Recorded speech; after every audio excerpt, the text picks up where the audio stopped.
Assalamualaikum warahmatullahi wabarakatuh. Alhamdulillahi rabbil alamin, wa bihi nasta'inu ala umuri dunya waddin. Ashhadu an la ilaha illallah wahdahu la syarika lah, wa ashhadu anna Muhammadan abduhu wa rasuluh. Allahumma salli wa sallim wa barik ala nabiyyina Muhammad wa ala alihi wa ashabihi ajma'in. Amma ba'du. Jamaah kuliah subuh yang dirahmati Allah, pada kesempatan yang berbahagia ini kita akan sedikit mengkaji hadis Rasulullah sallallahu alaihi wasallam.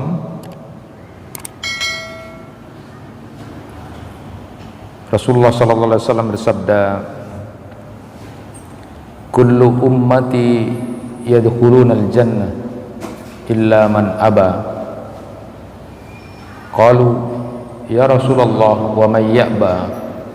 Qala man ata'ani dakhalal jannah wa man asani faqad aba.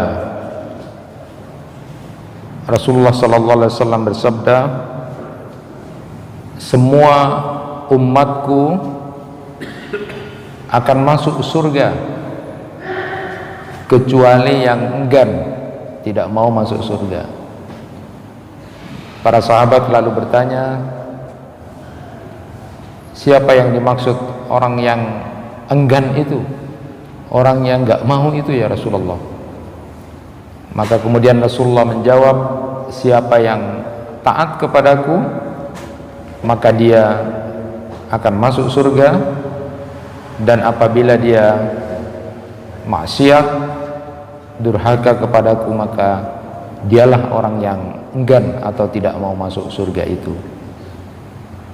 Ma'asyiral muslimin rahimakumullah, hadis ini memberikan gambaran kepada kita bahwa semua umatnya Nabi Muhammad itu nanti akan masuk surga. Tetapi ada yang dikecualikan, yaitu orang yang enggan, dengan kalimat illa man aba, kecuali mereka yang enggan. Lalu kemudian Rasulullah sallallahu alaihi wasallam menjelaskan siapa yang enggan itu adalah orang-orang yang durhaka, tidak mau kemudian taat kepada ajaran-ajaran agama. Di dalam kitab Umdatul Qari itu disebutkan bahwa al-muradu bil abai al-imtina'u anil Islam.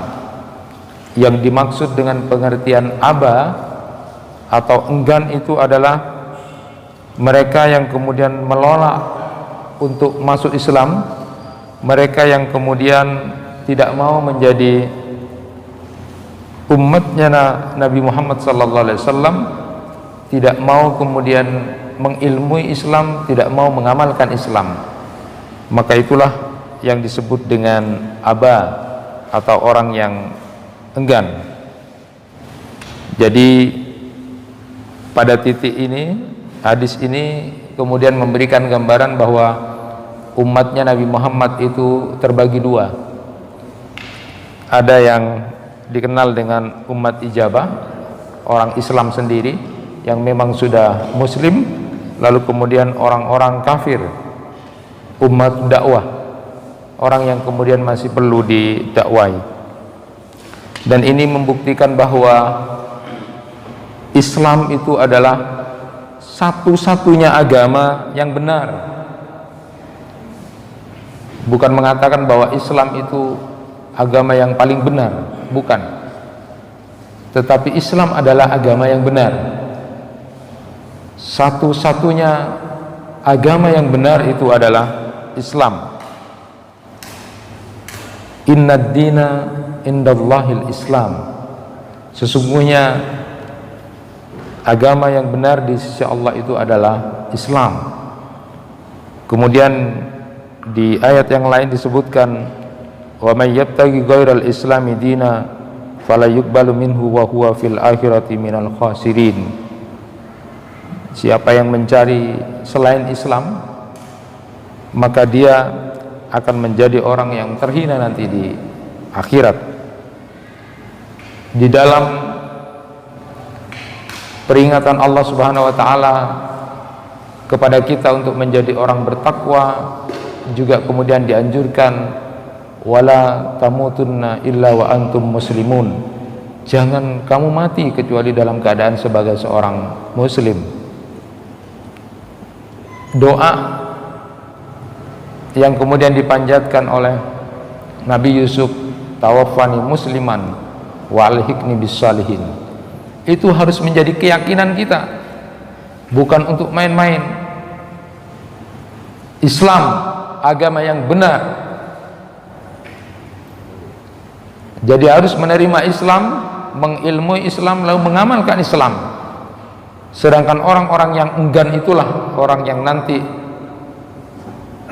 tidak mau untuk menjadi umatnya Nabi Muhammad yang masuk surga. Nah, bagaimana membedakan antara kafir dan muslim itu? Yang perlu kita pahami bersama adalah ada pengertian yang sangat simpel dan jelas, lugas membedakan antara kafir dan muslim itu. Jadi kafir itu adalah takdzibur Rasul alaihi salatu wassalam fi syai'in mimma jaa'a bihi. Orang kafir itu adalah orang yang mendustakan Nabi Muhammad dalam hal-hal yang disampaikan atau yang dibawa oleh Nabi Muhammad. Itu orang kafir. Sedangkan orang muslim itu adalah tasdiquhu fi ma jaa'a bihi, orang yang membenarkan apa yang dibawa oleh Nabi Muhammad sallallahu alaihi wasallam. Nah, ma'asyiral muslimin rahimakumullah, Abdul Qahir Al-Baghdadi itu dalam kitab Al-Farqu Bainal Firaq, beliau menyebutkan beberapa pandangan orang tentang orang Islam itu, atau siapa yang disebut muslim itu.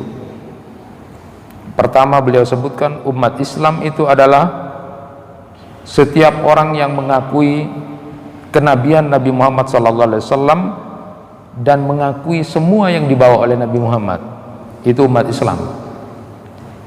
Ada juga yang berpendapat umat Islam itu adalah setiap orang yang meyakini wajibnya sholat ke arah kiblat, ke arah Ka'bah. Ada juga orang yang berpandangan bahwa umat Islam itu adalah setiap orang yang mengakui dua kalimat syahadat. Lalu ada juga yang berpandangan bahwa umat Islam itu adalah setiap orang yang meyakini kebaruan alam, keesaan Allah, sifat-sifatnya, mengakui kenabian Nabi Muhammad SAW dan apa yang dibawanya, mengakui bahwa Al-Quran sebagai petunjuknya dan Ka'bah sebagai kiblat salatnya. Jadi intinya hadis ini memberikan pemahaman yang luas bahwa seluruh kaum muslimin itu akan masuk surga, tentu dengan grade perbedaan apa yang dilakukan. Sebagaimana kita maklumi bersama, nanti masuknya ke surga itu ada yang melalui neraka lebih dahulu, ada juga yang kemudian setelah melalui hisab yang begitu berat, ada juga melalui hisab yang ringan, lalu kemudian ada yang masuk tanpa melalui hisab. Itu grade yang kemudian disampaikan oleh Rasulullah SAW, paling tidak dari apa yang beliau gambarkan. Jadi yang pertama itu model orang Islam yang masuk surga setelah melalui masuk neraka terlebih dahulu. Itu digambarkan dalam hadis An Abi Sa'id Al-Khudri radhiyallahu anin Nabi sallallahu alaihi wasallam qala yadkhulu ahlul jannah al-jannah wa ahlun nar an-nar. Summa yaqulullahu ta'ala akhriju man kana fi qalbi misqala habbatin min khardalin min iman fayukhrijuna minha qad iswaddu fayulaqawna fi nahril haya awil haya sakka malik fayambutu kama yambutu al-habba fi janibis sail. Dari Abu Sa'id Al-Khudri, dari Nabi sallallahu alaihi wasallam, beliau bersabda, ketika ahli surga sudah masuk surga dan ahli neraka sudah masuk neraka, kemudian Allah Subhanahu wa taala berfirman, keluarkanlah orang yang masih ada iman di dalam hatinya, kendati hanya sebuah biji sawi, seperti biji sawi imannya. Kemudian mereka dikeluarkan dari neraka dalam keadaan sudah gosong, sudah hitam, lalu mereka kemudian dilemparkan ke dalam sungai yang bernama Haya. Kemudian mereka tumbuh sempurna seperti biji yang ada di pinggiran jurang. Ma'asyiral muslimin rahimakumullah, jadi ada umatnya Nabi Muhammad, dia memang masuk surga tetapi setelah masuk neraka. Nah, oleh karena itu kemudian doa sapu jagat itu, Rabbana atina fid dunya hasanah wa fil akhirati hasanah wa qina adzabannar. Minta bahagia di dunia, minta juga bahagia di akhirat. Tetapi kebahagiaan di akhirat itu kemudian ditambah wa qina adzabannar, dan jauhkan dari azab neraka. Karena ada orang bahagia di akhirat tapi sebelumnya masuk neraka. Ada riwayat yang menarik misalnya tentang penghuni neraka yang terakhir masuk surga. Jadi ada orang yang kemudian sudah lama di neraka itu, tetapi dia punya iman, lalu inilah penghuni neraka yang terakhir masuk surga. Itu digambarkan dalam riwayat bahwa orang ini kemudian berada di antara surga dan neraka setelah dikeluarkan, lalu kemudian bermohon kepada Allah, ya Allah, jangan perlihatkan neraka kepadaku karena mataku panas, kemudian kulitku terbakar ketika kemudian melihat itu. Lalu Allah bertanya, apakah setelah itu kamu tidak akan minta lagi sesuatu yang lain? Maka dijawab oleh orang itu, demi keagamaanmu ya Allah, saya tidak akan minta selain itu. Lalu kemudian Allah memalingkan wajah orang itu untuk tidak melihat neraka. Nah, saat melihat ke pelataran surga, orang itu lalu kemudian bermohon lagi, ya Allah, dekatkan aku pada pintu surga itu. Lalu kemudian Allah bertanya, bukankah kamu sudah berjanji untuk tidak meminta? Lalu kemudian orang itu tetap meminta, ya Allah, dekatkan ya Allah, dekatkan. Setelah ini kamu berjanji tidak akan minta lagi. Lalu kemudian orang itu berjanji. Lalu kemudian Allah dekatkan di pelataran surga itu. Nah, orang itu kemudian melihat surga, lalu kemudian meminta kepada Allah lagi, ya Allah, masukkan aku ke dalamnya. Lalu kemudian Allah Subhanahu wa taala bertanya lagi, bukankah kamu berjanji untuk tidak minta? Lalu kemudian orang, ya Allah, terus minta, ya Allah gitu. Maka kemudian Allah sambil tertawa lalu kemudian memasukkan orang itu ke dalam surga. Nah, sifat tertawanya Allah tentu kemudian memberikan gambaran bahwa Allah ridho kepada orang ini. Tetapi orang ini, penghuni neraka terakhir yang masuk surga ini, kemudian masuk di surga itu. Nah, menurut riwayat bahwa surga paling rendah itu adalah 10 kali lipat nikmatnya di dunia.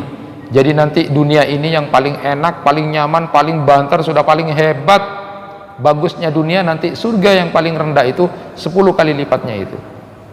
Dan bisa kemudian tidak bisa dibayangkan kalau yang nikmat yang surga yang paling tinggi, ya, tidak pernah terlintas dalam hati, tidak pernah dilihat, tidak pernah itu. Jadi itu yang paling rendah, ya. Betapa kemudian surga itu begitu sangat luas. Nah, ma'asyiral muslimin rahimakumullah, kenapa pembahasan surga dan neraka ini masih perlu untuk dibahas? Bukan kemudian kita sedang berdebat tentang mencintai Allah, takut kepada neraka, atau suka kepada surga, bukan itu. Bukan semata-mata itu. Jadi gambaran-gambaran yang diberikan tentang surga dan neraka ini semata-mata ingin memberikan gambaran bahwa kalau dalam ayat-ayat Al-Quran maupun hadis-hadis Nabi berbicara tentang surga, artinya adalah kita ingin menjadi orang-orang yang diridhoi oleh Allah Subhanahu wa taala. Dan ketika membahas tentang neraka, itu artinya kita sedang ingin tidak menjadi orang yang dimurkai oleh Allah Subhanahu wa taala. Nah, oleh karena itu banyak beberapa kitab yang berbicara tentang itu, misalnya seperti yang saya sampaikan pada kesempatan yang lalu, Syekh Ahmad Khalil Jum'ah itu menulis kitab Al-Mubasyiruna bin Nar, orang-orang yang divonis masuk neraka. Di antaranya adalah Abu Jahal bin Hisam, Abu Lahab.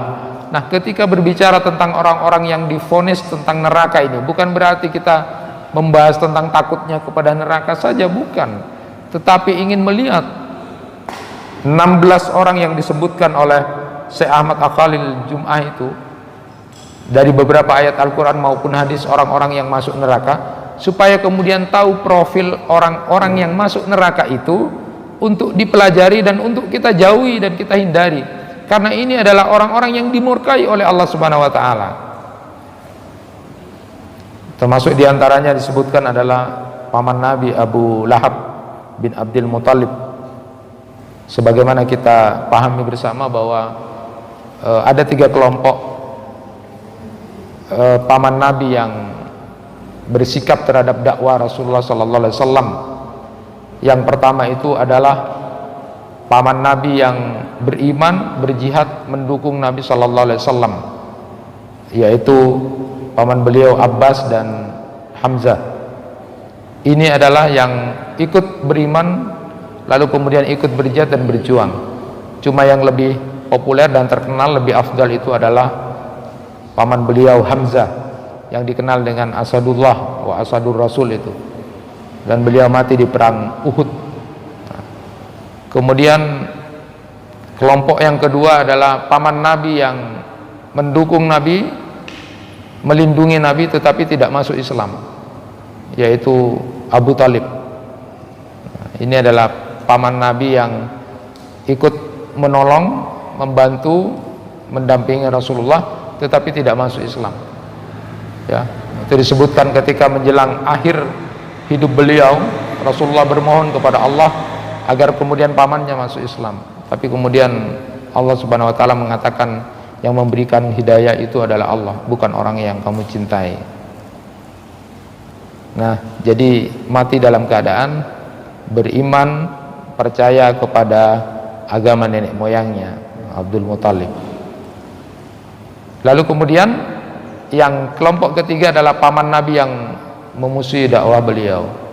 Di antaranya adalah Abu Lahab itu, yang turun satu surat khusus tentang itu. Nah, dengan memahami profil-profil orang yang divonis masuk neraka ini, supaya kita tahu apa yang dilakukan oleh mereka. Jadi Syekh Ahmad Khalil Jum'ah dalam kitab Al-Mubasyiruna bin Nar itu memberikan gambaran ini loh, profilnya ini. Sama juga misalnya Syekh Mustafa Murad itu menulis kitab As-Salasuna Al-Mubasyiruna bil Jannah, 30 orang sahabat yang dijamin masuk surga. Bapak dan Ibu nanti bisa baca buku itu untuk mengetahui profilnya bagaimana 30 sahabat Nabi yang dijamin masuk surga itu. Jadi kalau ada riwayat yang menyatakan 10 sahabat Nabi, tetapi berdasarkan beberapa riwayat-riwayat lain kemudian ditambah menjadi sekitar 30. Di antaranya yang tidak disebut di 10 itu adalah Bilal bin Rabah dan sebagainya, yang Rasulullah kemudian mengetahui bahwa terompah atau sandalnya Bilal bin Rabah itu ada di surga. Nah, kalau mempelajari profil-profil orang yang kemudian diberikan kabar gembira untuk masuk surga ini, paling tidak kita ingin belajar mengetahui apa yang dilakukan mereka sampai kemudian mereka menjadi orang yang diridhoi oleh Allah Subhanahu wa taala dan mendapatkan surga. Itulah gunanya belajar mengetahui tentang masalah surga dan neraka, bukan ansih membahas takut pada neraka, cinta surga, seolah-olah kita berbicara tentang makhluk, tidak kepada Allah, bukan. Jadi kalau ada kaitannya dengan masalah surga, maknanya adalah kita ingin mengetahui siapa model orang-orang yang diridhai Allah, dan ketika berbicara tentang yang divonis neraka itu, supaya kita tahu siapa yang dimurkai oleh Allah Subhanahu wa taala. Ma'asyiral muslimin rahimakumullah. Kemudian yang kedua, masuk surganya umatnya Nabi Muhammad yang kedua itu setelah melalui proses hisab yang berat. Ada juga melalui proses hisab yang ringan. Jadi di antara doa sujud kita adalah membaca Allahumma hasibni hisabai yasira. Ya Allah, minta kepada Allah untuk hisab kita itu diringankan oleh Allah Subhanahu wa taala. Di antara doa sujud kita adalah memohon kepada Allah untuk hisab yang ringan. Jadi kalau hisab yang ringan itu yang diistilahkan dengan al-arad itu cuma ditampakkan sudah selesai, tidak terlalu berat.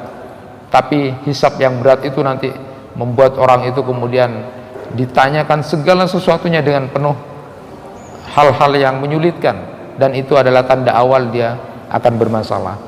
Maka mohonlah kepada Allah, di antara sujud kita itu adalah memohon agar hisab kita diringankan oleh Allah Subhanahu wa taala. Nah, yang ketiga itu adalah umatnya Nabi Muhammad yang kemudian masuk surga tanpa hisab.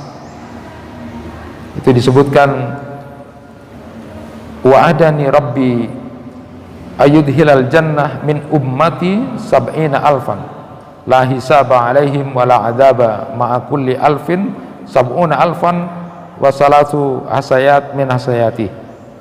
Rabbku menjanjikanku untuk memasukkan ke surga 70.000 umatku tanpa hisab dan tanpa azab, bersama setiap 1.000 tambahan 70.000 dan 3 cakupan darinya.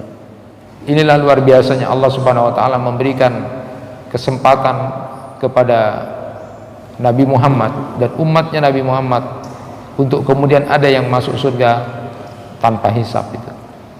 Jadi berdasarkan hadis ini bahwa kullu ummati yadkhulunal jannah illa man aba.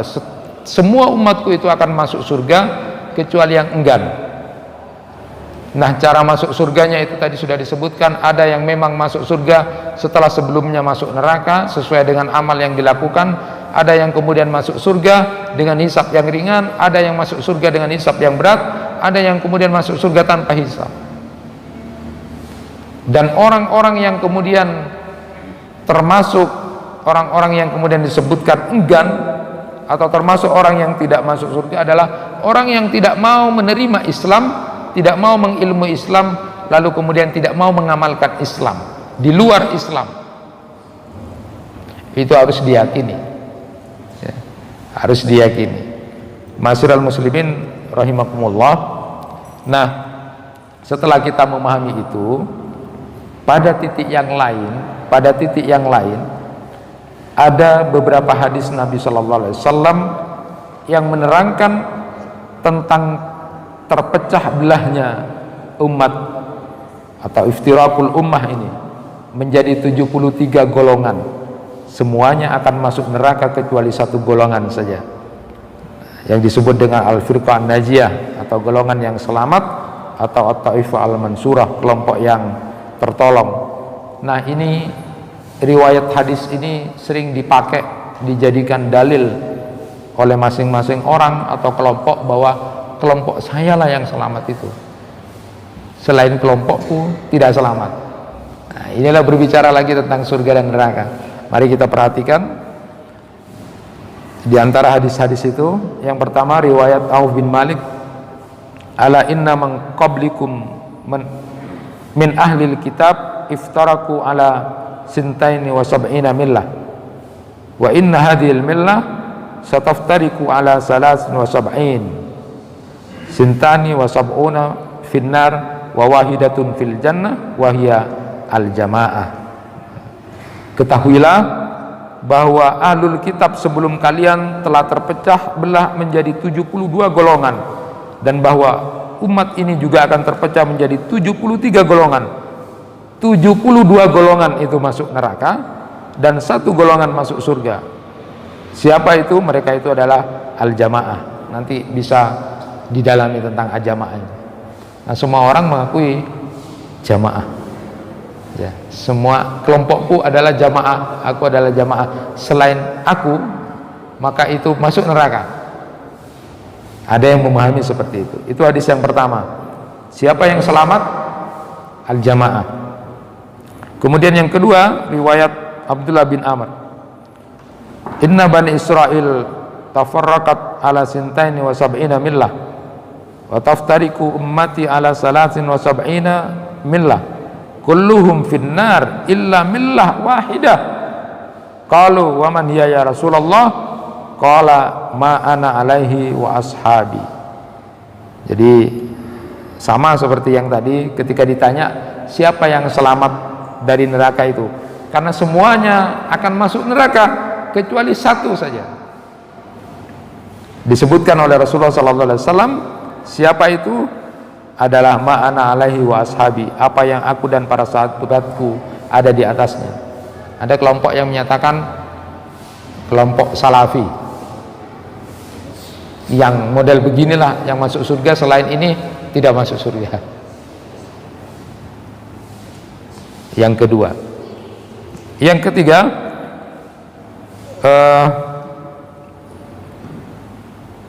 riwayat dari Anas bin Malik,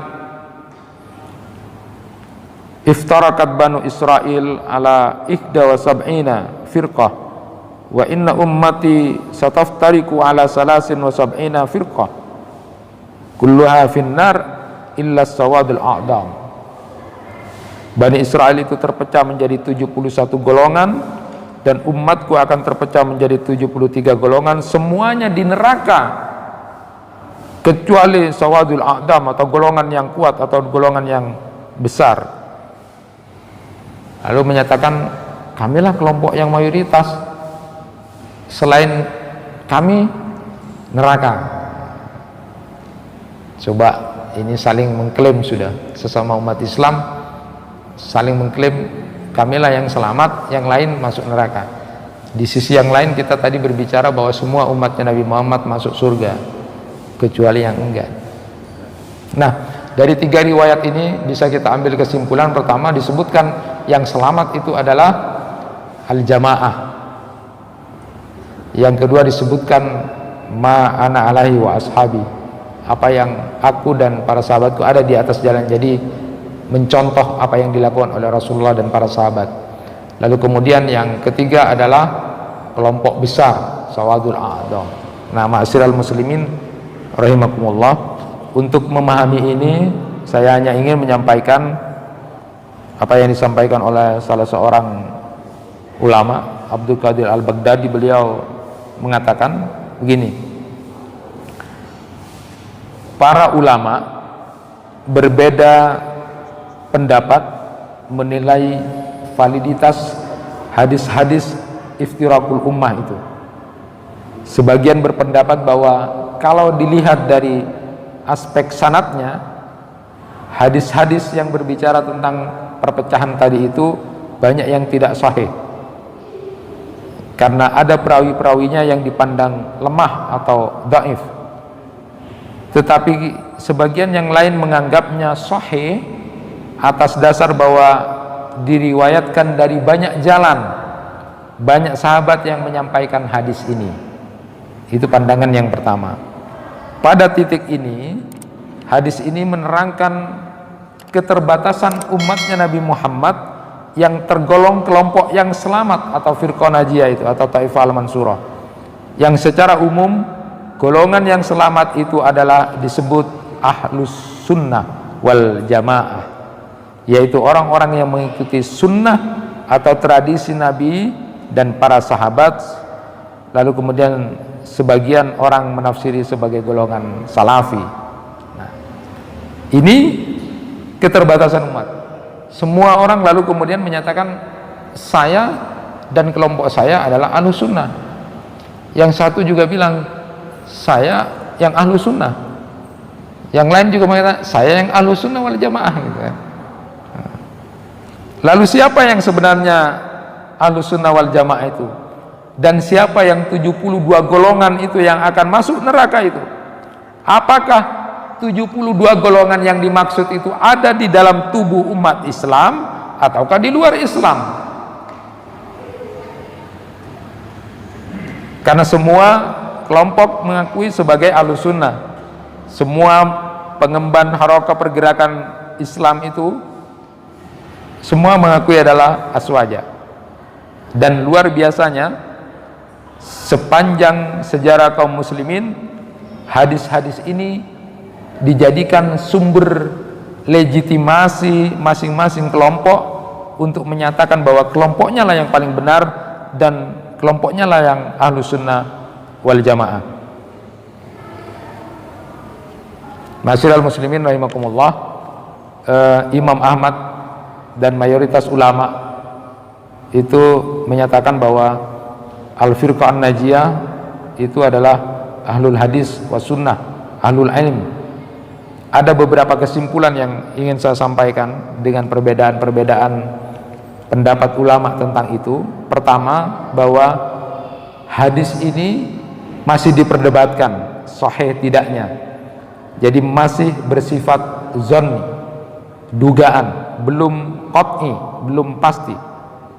Syekh Abdul Halim Mahmud, mantan Syekh Al-Azhar, itu menyatakan bahwa hadis ini dirawikan dengan beberapa susunan kalimat dalam berbagai kitab dan berbagai sanad, tetapi Bukhari Muslim tidak meriwayatkan. Bukhari Muslim itu tidak meriwayatkan. Ibnu Hazm kemudian menyatakan bahwa, kalau Ibnu Hazm ini pendapatnya, hadis-hadis itu tidak sah ditinjau dari segi sanadnya.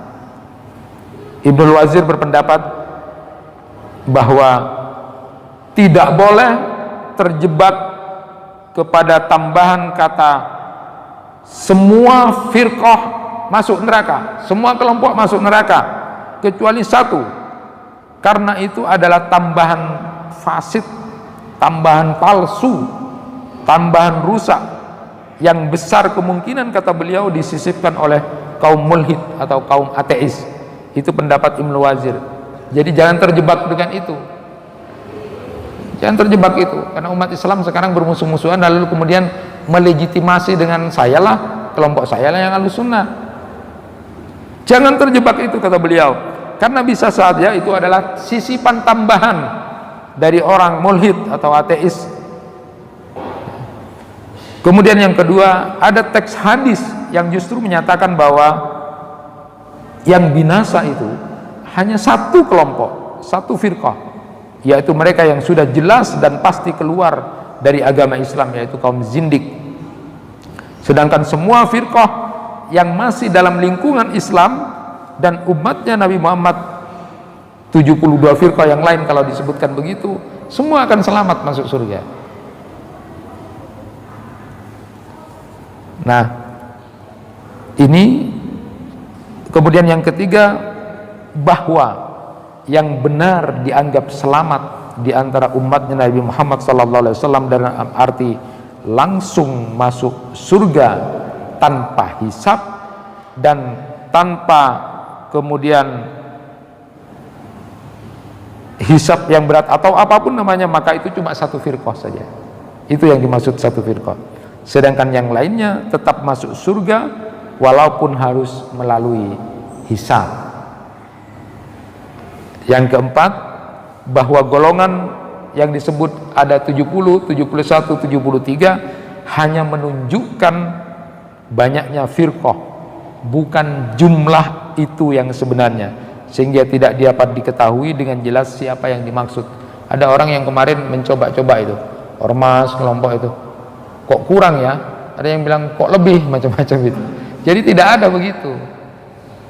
Ini berbahaya kalau pemikiran seperti itu. Nah, ini pendapat-pendapat ini untuk dijadikan pemahaman buat kita dari yang hadis yang menyatakan bahwa semua umatku akan masuk surga kecuali yang enggan, lalu kemudian hadis-hadis tentang iftirakul ummah itu. Nah, saya hanya ingin mengakhiri pada pengajian kali ini tentang apa yang disampaikan oleh Imam Al-Ghazali, pendapat dari Imam Al-Ghazali tentang hal ini. Beliau katakan, pertama, kendalikan lidahmu sejauh yang dapat kamu lakukan terhadap ahlul kiblah, Orang-orang yang salat, yang menghadap kiblat, sepanjang mereka masih mengucapkan kalimat la ilaha illallah Muhammad Rasulullah tanpa sikap menentang, jangan mengkafirkan mereka, karena itu berbahaya. Lebih baik kamu diam. Yang penting. Jadi Imam Al-Ghazali menyatakan al-haqqu yaduru fi kullil madzahib. Kebenaran itu terdapat pada seluruh madhab, ya, dan aliran. Kendalikan. Selama orang itu masih bersyahadat, selama orang itu masih sholat, tidak boleh menjustifikasi, mengklaim dia tidak benar, dia neraka, saya surga, kelompok saya yang benar. Kendalikan itu. Lebih baik diam, kata beliau. Yang kedua, jika kamu melihat seseorang yang hanya mempunyai keahlian fikih dan dia terlibat dalam mengkafirkan atau menuduh sesat orang lain, maka abaikan saja. Kamu tidak perlu terpancing dengan sibuk untuk meladeninya. Jadi tidak usah meladeni orang-orang yang berdebat begitu, ya, karena tidak penting. Kemudian yang ketiga, sampaikan ajaran agama sesuai dengan kadar intelektual dan kemampuan orang. Untuk orang yang awam, hati-hatilah dengan penjelasan rasional. Untuk mereka yang terpelajar, sampaikan dengan cara-cara yang rasional. Ini penting. Jadi kalau berbicara dengan orang awam, berbicara dengan orang yang terpelajar, itu harus tahu objek dakwanya. Jadi kalau berbicara dengan orang yang awam tentang perbedaan begitu, sayalah kelompoknya, dan sebenarnya tidak ada gunanya. Hanya perdebatan kusir saja. Ada kemudian berdebat dengan orang yang tidak pernah sholat, berdebat tentang itu. Kok ia diladeni, dia tidak pernah sholat, lalu kemudian mengaku percuma juga, nanti terpecah masuk, tidak perlu diladeni, seperti itu. Kemudian bekerjalah, ibadahlah dengan tekun, jangan sia-siakan waktumu untuk melakukan ibadah kepada Allah dan ketaatan kepada Allah. Lalu kemudian jangan disibukkan dengan perdebatan-perdebatan yang tidak penting tentang persoalan-persoalan itu. Akhirnya belajar dari filosofis rapat dan lurusnya jamaah sholat yang biasanya selalu dikumandangkan oleh imam, tarasaw wa'tadilu, ya, disuruh untuk kita lurus dan rapat itu bermakna supaya kesempurnaan jamaah saf salat itu bagus, lalu kemudian tidak ada celah-celah setan di situ. Maka yang terpenting jauh dari itu, lebih penting dari itu semua adalah biar antara sesama muslim tidak ada perbedaan hatinya, sehingga tumbuh rasa kasih sayang, saling mencintai. Tidak ada saling benci, tidak ada saling dengki antara jamaah. Jauh lebih penting itu yang dilakukan daripada kemudian berdebat sesuatu yang tidak penting dan kita tidak tahu tentang itu. Tumbuhkan rasa cinta, saling sayang, jauhkan rasa benci, rasa dengki di antara jamaah salat. Maknanya kaum muslimin harus saling menyayangi dan mencintai. Sehingga orang-orang yang saling menyayangi dan mencintai inilah orang-orang yang nanti justru juga akan mendapatkan cinta dari Allah Subhanahu wa taala dan mendapatkan ridha dari Allah Subhanahu wa taala.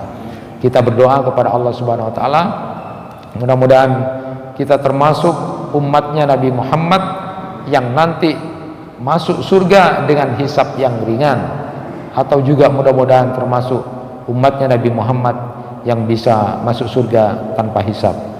Dan kita berlindung kepada Allah dari kelompok-kelompok orang-orang yang nanti dimurkai oleh Allah Subhanahu wa taala, dan kita bermohon termasuk di antara umatnya Nabi Muhammad yang betul-betul hidup untuk menjalankan apa yang diajarkan oleh Rasulullah sallallahu alaihi wasallam. Itu yang bisa disampaikan, mudah-mudahan bermanfaat. Kurang lebihnya mohon maaf. Subhanakallahumma wa bihamdika asyhadu an la ilaha illa anta astaghfiruka wa atubu ilaik. Assalamualaikum warahmatullahi wabarakatuh.